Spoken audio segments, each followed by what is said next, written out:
I am very happy to be here today, and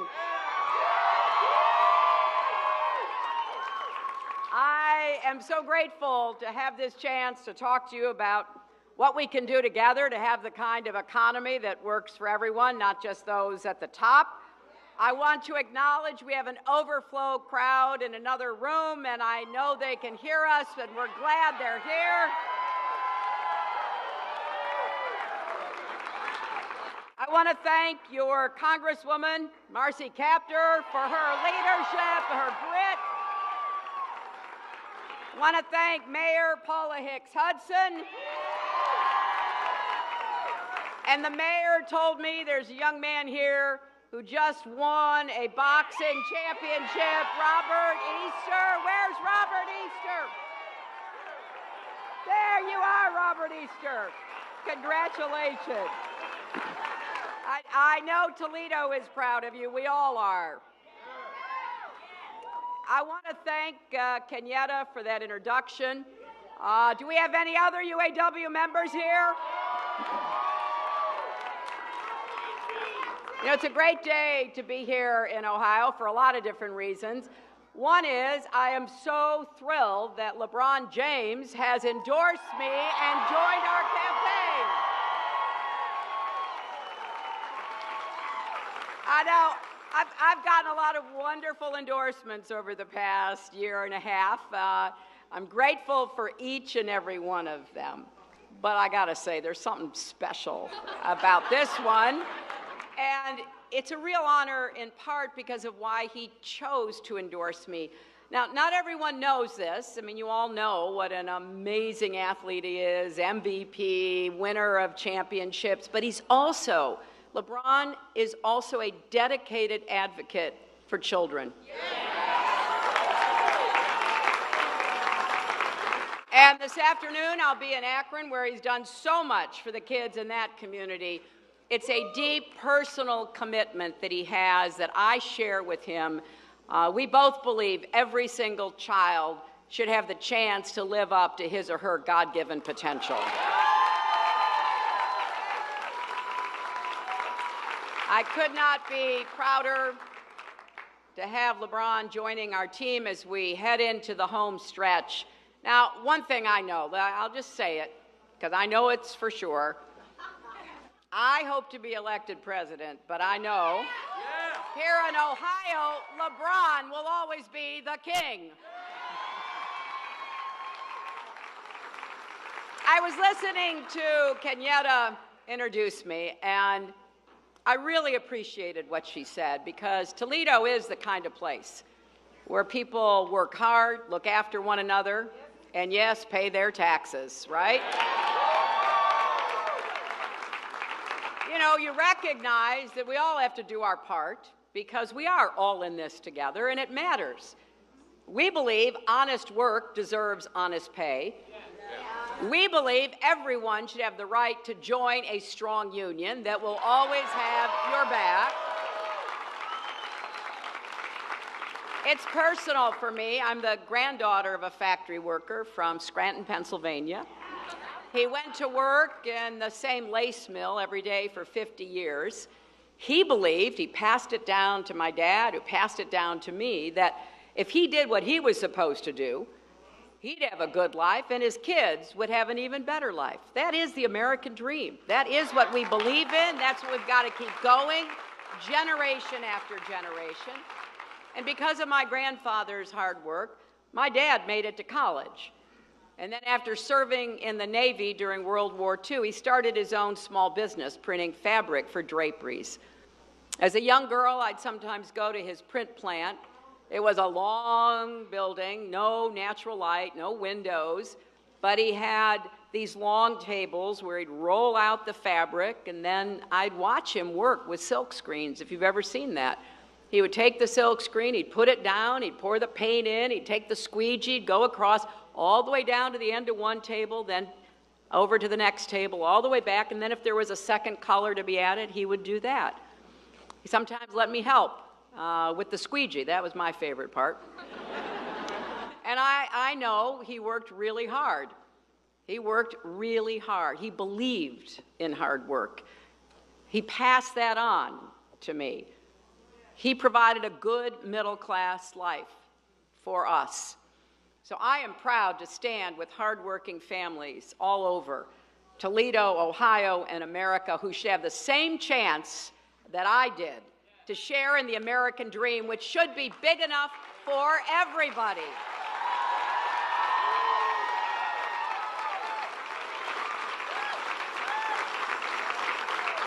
You know, fighting for kids and families has been the cause of my life. As Kenyatta said, when I went to work for the Children's Defense Fund all those years ago, and it will be the mission of my presidency because I want to focus on what are called kitchen table issues.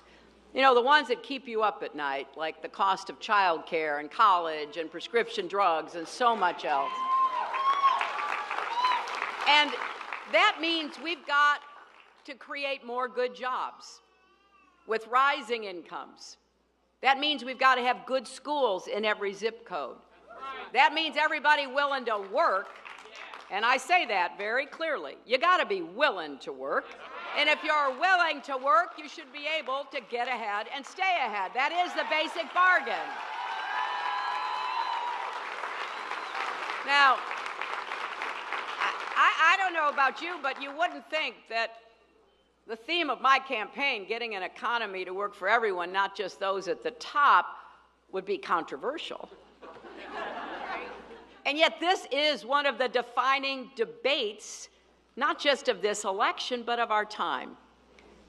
Now, I will say most American companies, most, are run by honorable, patriotic people who care about their employees and communities, but there are still too many powerful interests fighting to protect their own profits and privileges at the expense of everyone else. And they are aided and abetted by the rules and incentives in our economy who actually encourage people at the top to take advantage of consumers, workers, small businesses, and taxpayers. That makes it tougher for the well-meaning CEOs to take the high road. And it gets even harder when we don't aggressively enforce the rules, when we don't enforce trade rules that allow other countries with lower wages and standards to get an unfair leg up, when we don't enforce rules on Wall Street, which exerts enormous pressure on publicly traded companies to prioritize boosting share prices in the short term over building real value, investing in workers, plant, and equipment over the longer term. And let's be honest, the tax code rewards corporations for outsourcing jobs and their profits overseas instead of investing here in the United States. And it is riddled with loopholes that let the rich get even richer and make income inequality even worse.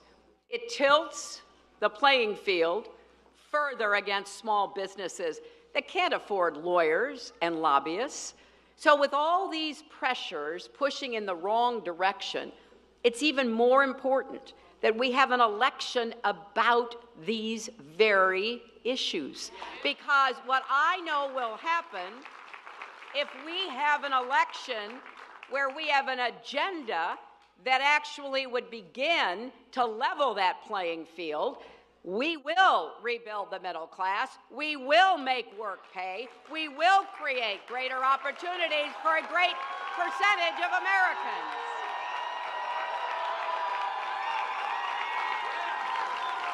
Now, I know how hard this is. But I think we are on the cusp, if we win this election, to be able to get these things done, right? That means pursuing reforms that unleash the enormous positive potential of the American private sector. We've got unmatched talent, innovation, entrepreneurial spirit. So when we work together, we can all benefit. Now, I believe corporations that benefit from everything America has to offer should feel some sense of responsibility, not just to their biggest shareholders, but to their workers, to their customers, to their communities, and yes, to our country, to the United States of America.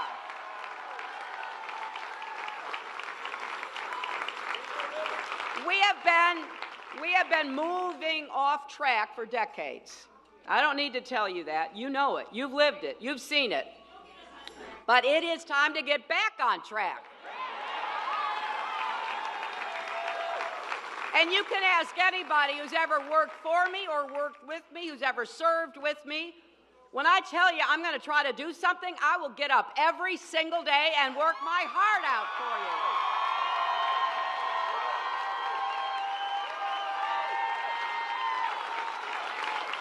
So let's begin by making it clear that for most businesses, America is the most important asset on their balance sheet. This country of ours, this system of ours, the rule of law, the opportunity to get an education and go as far as your hard work and ambition will take you. And we created the biggest engine of economic growth in the world, the American middle class. So when the middle class thrives, the country thrives. And when it doesn't, we don't, right?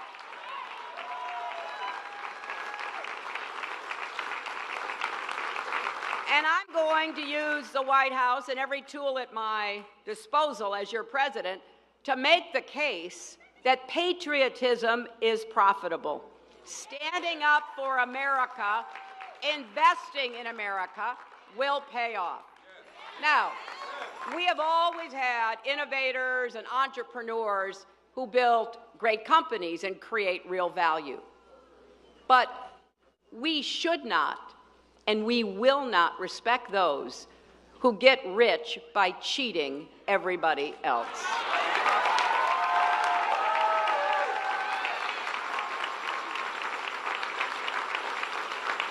So today I want to send a clear message to every boardroom, every executive suite across America. If you scam your customers, exploit your employees, pollute our environment, or rip off taxpayers, we will find ways to hold you accountable.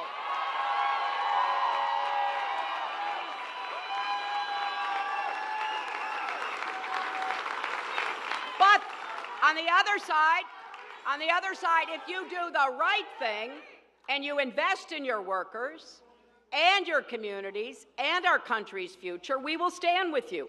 That is the choice. Our goal is to make it easier for everyone to do better. Now, to understand why this is so important, consider the recent examples we've seen of egregious corporate behavior. Look at Wells Fargo. Really shocking, isn't it? One of the nation's biggest banks bullying thousands of employees into committing fraud against unsuspecting customers, secretly opening up millions of accounts for people without their consent, even their knowledge, misusing personal information and then sticking customers with hidden fees. It is outrageous that 8 years after a cowboy culture on Wall Street wrecked our economy, we are still seeing powerful bankers playing fast and loose with the law. And then in a category by himself, there's Donald Trump.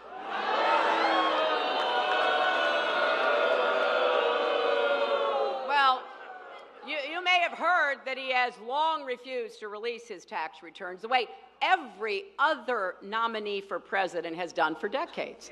You can look at 40 years of my tax returns. I think we need a law that says if you become the nominee of the major party, you have to release your tax return. Now, a lot of us were wondering, what is he hiding? It must be really terrible. Well, the New York Times has discovered at least part of the answer. Back in the 1990s, Trump apparently lost $1 billion in a single year on bad investments and failing casinos. Now, how anybody can lose $1, let alone $1 billion, in the casino industry is kind of beyond me, right? And it's just hard to figure. But as a result, it doesn't look like he paid a dime of federal income tax for almost 2 decades. Now, while millions of American families, including mine and yours, were working hard, paying our fair share, it seems he was contributing nothing to our nation. Imagine that. Not fair, nothing for Pell Grants to help kids go to college, nothing for veterans, nothing for our military. And you know, he has been dissing America in this whole campaign, right? He talks us down. He makes disparaging comments about our country. He calls our military a disaster.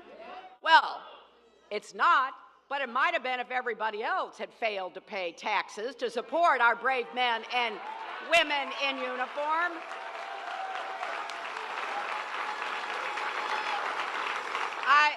I saw a newspaper article, and a gentleman named Steve Krause, who owns the Glass City Cafe here in Toledo, summed it up pretty well in this article. He said, I would feel guilty if I didn't pay anything. It's flat out cheating the government. Now, my friend Bernie Sanders was right yesterday when he said Trump reflects a distorted view of the American people and what this country is all about.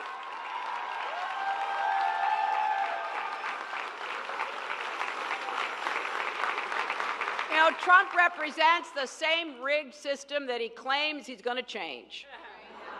The whole story tells us everything we need to know about how Trump does business. After he made all those bad bets and lost all that money, he didn't lift a finger to help and protect his employees, or all the small businesses and contractors he'd hired, or the people of Atlantic City. They all got hammered while he was busy with his accountants trying to figure out how he could keep living like a billionaire. And all the while, he was using his political connections to collect hundreds of millions of dollars in government subsidies and extra tax breaks for his companies. In other words, Trump was taking from America with both hands and leaving the rest of us with the bill.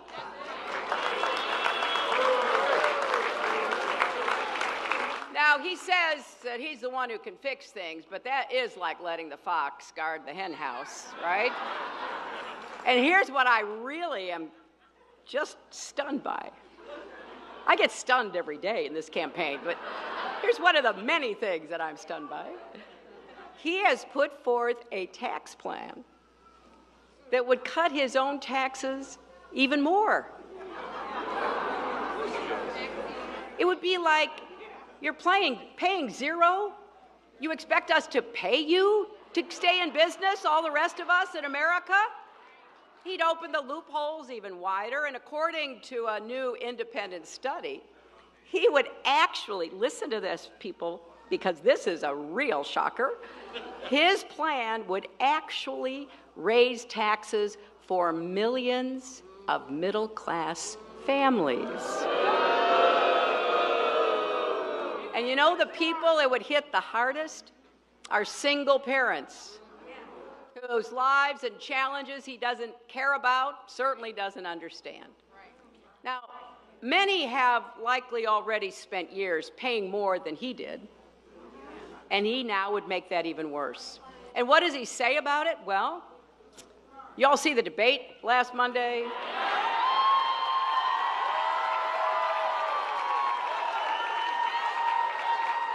Well, in the debate,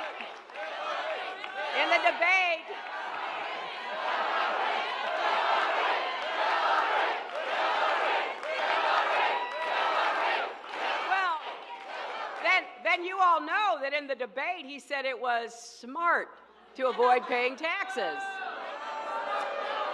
Yesterday his campaign was bragging it makes him a genius. Here's my question. What kind of genius loses $1 billion in a single year?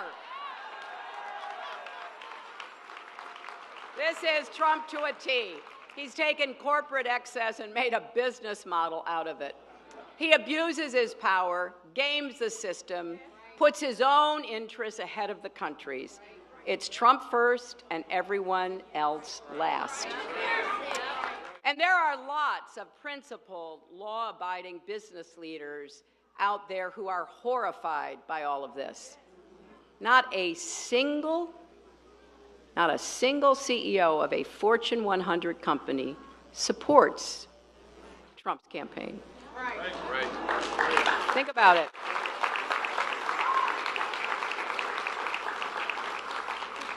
I've been endorsed by very successful people, Warren Buffett, Mike Bloomberg, Mark Cuban. I love what Mark Cuban said when he endorsed me. He said, look, I've been successful. He actually is a real billionaire. And you know what? He used profit sharing to help his employees, not bankruptcy, to fire people. And when he sold his first company, he shared the profits with his employees.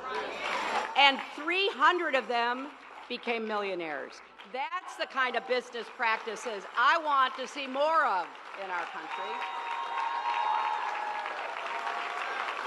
But here's what we've got to do. Even if Trump is like one of a kind, we've got to reverse the broader trends he represents. It's time to rewrite the rules and make this economy fair for everyone. And today I want to briefly share with you my plan for protecting taxpayers, consumers, small businesses, and workers. We're going to crack down on the worst corporate abuses and empower companies willing to take the high road and invest in good jobs, in higher wages, and in stronger communities. First, let's start with protecting taxpayers and making sure we have more fairness in the system. It is wrong that corporations and the super wealthy play by a different set of rules. A Wall Street money manager should not be able to pay a lower tax rate than a teacher or a nurse.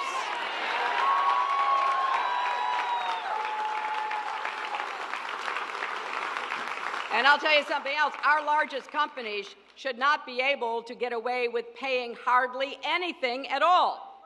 It is insulting when they engage in these games like moving their headquarters over to a foreign country on paper, not in reality, just to take advantage of lower tax rates. And it is infuriating when they take tax breaks with one hand and give out pink slips in America with the other hand.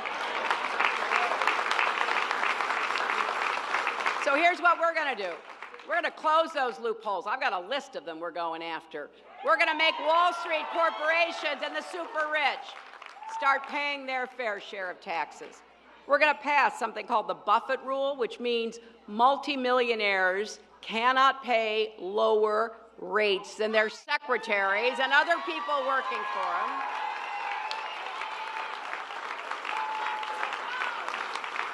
We're going to put in place a new exit tax. If companies try to leave our country to avoid paying their fair share, if they try to outsource jobs, they're going to have to give back every tax break they ever received in our country.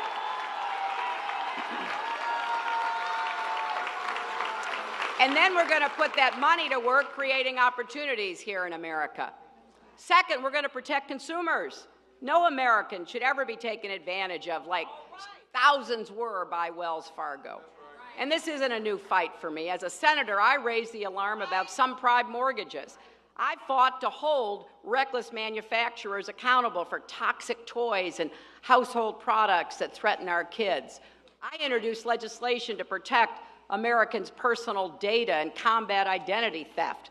So as president, I will make consumer protection a top priority across the entire government.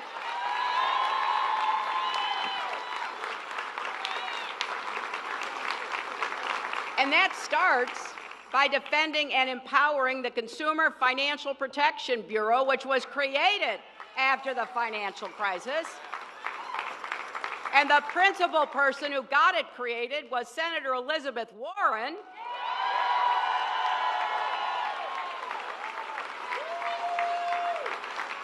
And under the leadership of Ohio's Rich Cordray,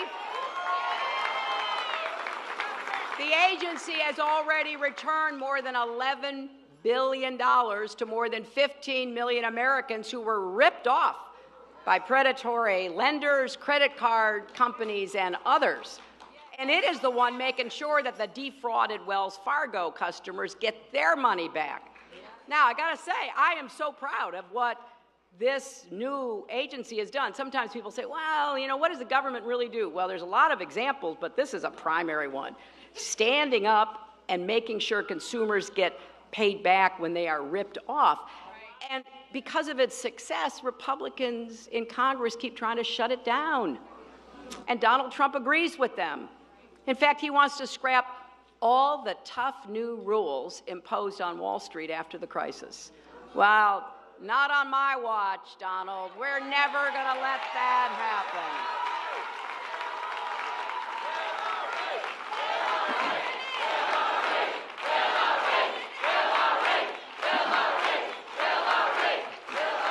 Now, instead of gutting consumer protection, we should be expanding it. And we should build on the Dodd-Frank financial reforms and go even further.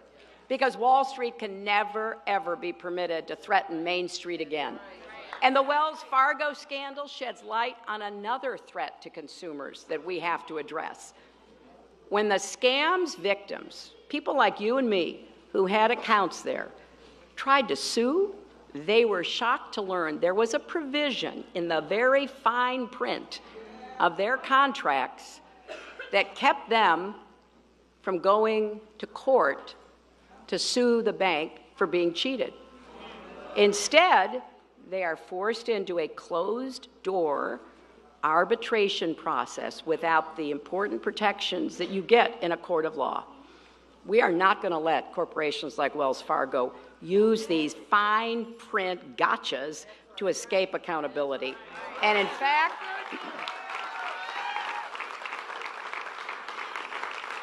this is now common practice across a lot of industries, from nursing homes that mistreat seniors, to for-profit colleges that defraud students. You know, who reads all that fine print? I don't. And you get defrauded or you get mistreated, and then all of a sudden they say, well, you can't sue us. So we're going to rein in that abuse across everybody. Right. We also see a similar problem in some international trade agreements, like the Trans-Pacific Partnership. It sets up a dispute resolution system that favors large corporations over everyone else. It's one of the reasons I'm against it. I've warned about this for years. I've written about it. And I oppose TPP now. I will oppose it after the election. I will oppose it as president because it is one-sided and unfair to American workers.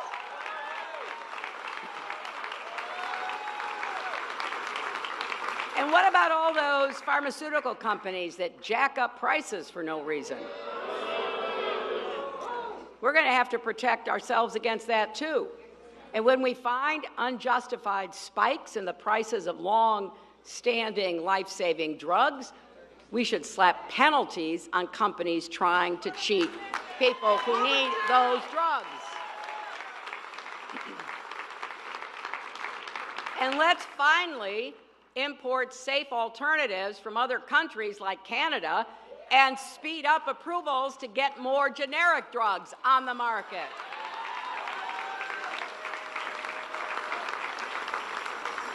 And it is long past time to allow Medicare to negotiate for better prices for drugs and get the cost down for Medicare recipients. And I believe we should cap the amount working families pay out of pocket every month for medicine. No one should ever have to choose between paying the rent and filling their prescriptions. So let's stand up for taxpayers, let's stand up for consumers, and let's stand up for small businesses, which create most of the jobs in America. I take this personally because of my dad's very small business. We need fair rules of the road so big corporations can't use their power to gain unfair advantages. Now, when it comes to bullying small businesses, Donald Trump is the poster boy. I have heard so many stories of contractors, and I've met some too, who worked for him, produced the goods and services, and never got paid for what they were owed. I'm talking about painters and plumbers, piano sellers, architects, glass installers. He stiffed them all. Not because he couldn't pay them, but he wouldn't pay them. And he told them, "You want to get your money, sue me." My dad could never have done that. I'm just grateful my dad never got a contract with Donald Trump, because I don't know what we would have done. You know, more than 60% of small businesses face payment delays. That can cause a serious cash flow crisis. So as president, I will explore new ways to arm small businesses with the tools to fight back and level the playing field. Part of the problem is large corporations are amassing so much power in our economy. Sometimes it's called market concentration or even old-fashioned monopolies, but either way, it threatens businesses of all sizes as well as consumers. With less competition, corporations can use their power to raise prices, limit choice for consumers, cut wages for workers, crowd out startups and small businesses.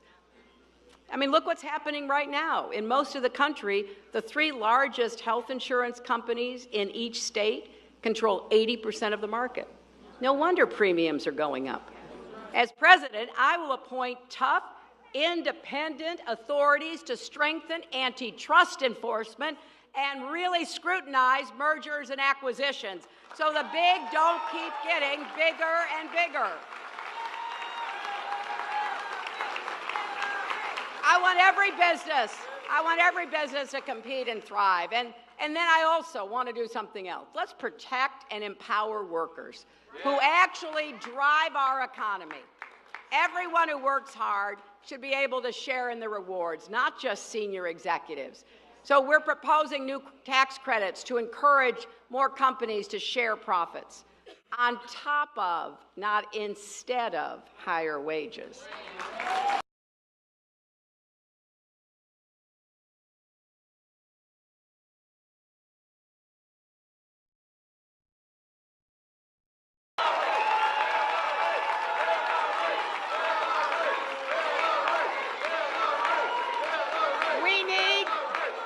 We need to support new organizing strategies for employees who too often have never had the benefit of collective bargaining, and we have to resist the assault on workers' rights. Let's say loudly and clearly, right to work is wrong for workers and wrong for America.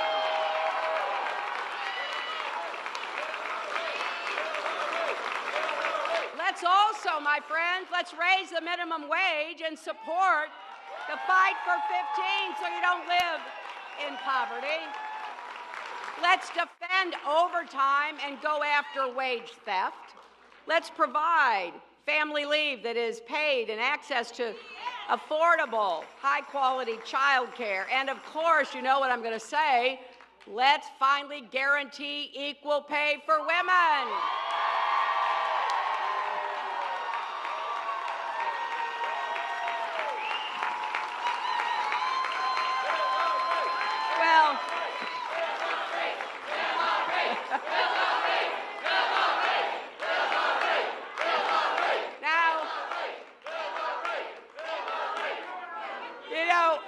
My opponent and his chief surrogates like to say I'm playing the woman's card. And I'll tell you, right? If fighting for working families is playing the women's card, you know what? Deal me in.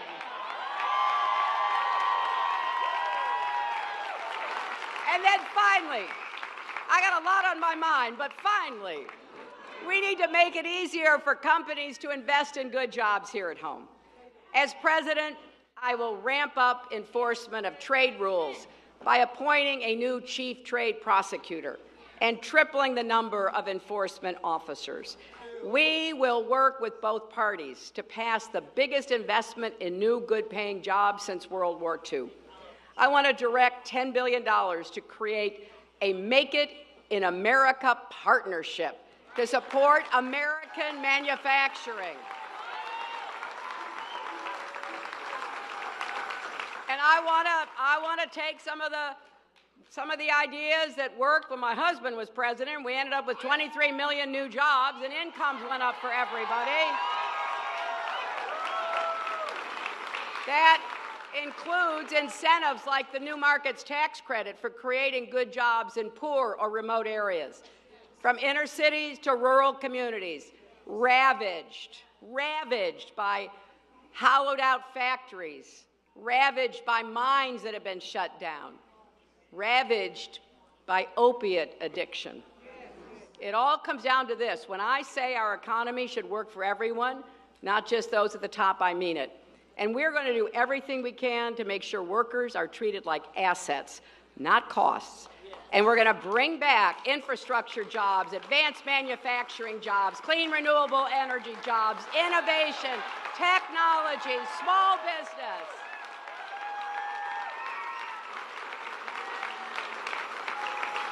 Now, you don't have to look any further than right here in Northwest Ohio. Just a few years ago, as you heard Kenyatta say, in 2009, you were in the eye of the storm. Yes. Jobs, homes, savings wiped out. The auto industry on the verge of collapse. A lot of people were ready to give up on it. Well, that would have meant giving up on 850,000 people across this state whose jobs were tied to the industry. Donald Trump, for one, said rescuing the auto industry didn't matter very much. Either way would have been acceptable, he said. We could have just let it go, and that's a direct quote from him. Everybody in Ohio who's thinking about voting for Trump needs to hear that. At the time of the worst financial crisis in Ohio in 2009, he would have let you twist and fall. And for his running mate, he picked Mike Pence, an ardent opponent of the auto rescue. Well, thank goodness the people of Northwest Ohio weren't ready to let it go. You never gave up. You didn't lose faith. And now, after a lot of hard work and sacrifice, the auto industry just had its best year ever.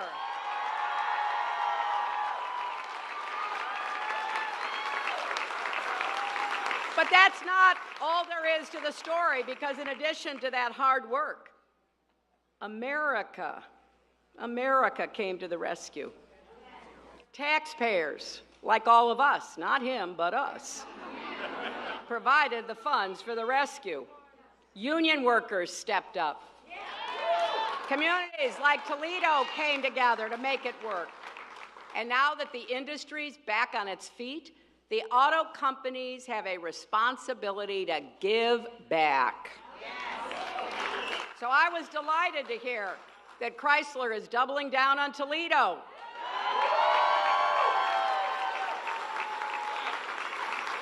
Investing $700 million here to start building the next generation Jeep Wrangler, which could create about 700 new good jobs.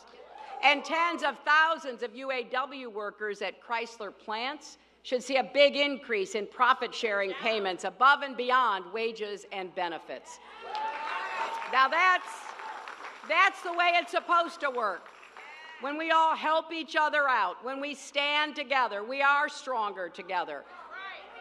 So what I want you to know is if you join me in this campaign, I will always stand up and fight for you and fight for your jobs and fight for your families.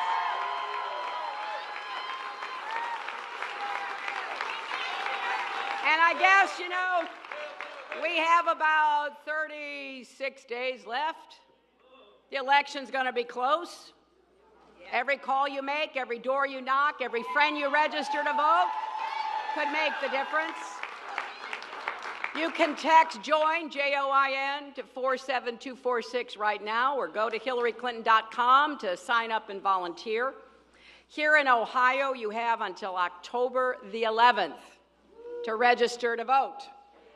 And there are people with clipboards around that you can go actually register today on your way out the door. So we have just over a week to register, and then early voting starts October 12th. Let's prove that the American dream is big enough for everyone to share in its promise. Let's prove that we're going to stand together, make the smart decisions that will get the economy going and growing for everybody, not just those at the top, that we will stand up against special privilege and special interest, that we will be ready after this election to have an agenda that will really make a difference here in Toledo and across Ohio. So I'm here.